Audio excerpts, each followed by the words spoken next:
Assalamualaikum beni nagaa qaba wobo fayyaa qabdu bakka jirtan maraatinna guddaan keessan jarsaa fi dardaraan hedduudha mi'oottan heedammoo walalaa takka wobo farsa ganamaaf galgalaa hamma isin jirtan sifannoo maadhalaa gadi jenneen bulluu bara maara jalaa bilisummaaf jecha hundi waliif gala.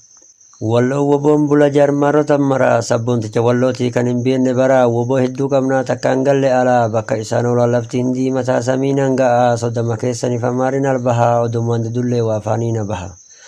Ammanan eegala kinuunan jalqabaa ka jibbe haduu hunan dubbadha haqaa zooniin nu gurgure bitamee maallaqaan diinu roorrisiisee yaaboomee halagaa warri isaan deeggartan deemtaa ziyaada qaba. Amma warri hafee buchulleef warada biiroo keessa taa'ee bannutti naaddata salamtee amaaraati kanaan nutti taphata. Julleedha jedhaa saree guddifata fursetti gad ergee harree meeqa fitee caffate baqata jawwaala fudhatee shanee gaggaafata salamas kabbaarii jedhaa waaqa kaata dhala ofii dhashe kinuun irraafata oromoo fixuudhaa qawwee kubbaata. Warri biyyaaf yaaduu mee maaliif jibbama shanee jechuun hidhatti guurama kun akka reettiin hungorrama warri gaafas du'e yaaboo nama meeqa dildilin talee fi rabbii gudda beeka an wargaan dhahamee kinoo bara lama amma fayyeen jira lukaan nan deema dhiifa manaa godhaa qeerroo garaltuuma waraana boobootiin an ittiin hin boona badii maalii qabna mee guyyurraa duuna miidiyaa sin qabnu jawwaalumaan oona bitamaa saba koo duuba akkam goona.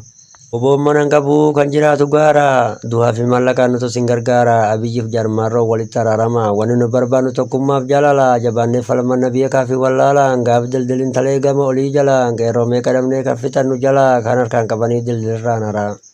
Taarikatu jira banna magarrama kan san caalu dhufe yaaboonni baranaa abiyya gurgure gantuu fi dallaala yaa warras kibirtoo hee warra qalama biiroo keessa teessanii hojiin kee maaluma oo kanan laallee bannama ajjaba oromoo biyya walloo gubbata oromoo qalama harkaa miilli isaadhaa qaamni jechirama jinaazaan isaatu ibiddaan gubama kaaniin lubbuu dhabne achumaan dhabama gaafis hin gaafadha deebiin atattama.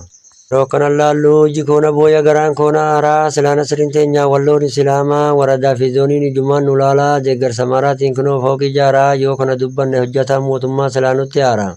Lafee saba kootii silaa guggubatee kunoo ta'e daaraa ilmaan amaaraatiin nu hibaara gaaraa dhumnee banna malee waaffee nu araaraa eeggamutti jirra kumaandoo federaalaan oromoo walloodhaa hundisaa waraana baartiin nuyi qabnu adiisaaf quraana jilbiifannee dhoonna waan qabnu nadaamaa abdii oromoo wallooti ani isiniin baana akka waliin ganne adaraa amaana.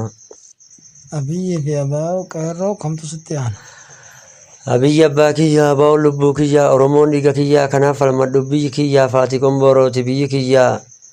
Eenyutu na dhowwananiyyaa? Abiyyi fi abbaa kamirra jaalatta? Abiyyi nan jaallaa woboo nan jabeessaa qeerroo meeqa dhabne biyya walloo keessaa bara jaafinne kunoo torba keessaa furmaata nu laachuu yaa biyyin dandeessaa oduma agartummaa calleessaan teessaa nu baafte malee rakkoo kana keessaa hona jetuu feetes qeerroo meeqa dhume yaa boodachi keessaa kijiban beekuu dhugumaan odeessaa bara 2016 keessaa loloon koo kun yoo ta'e balleessaa ofirraa mansa'ii bar jawwaala keessaa sammuu qabu silaan jajjabeessa.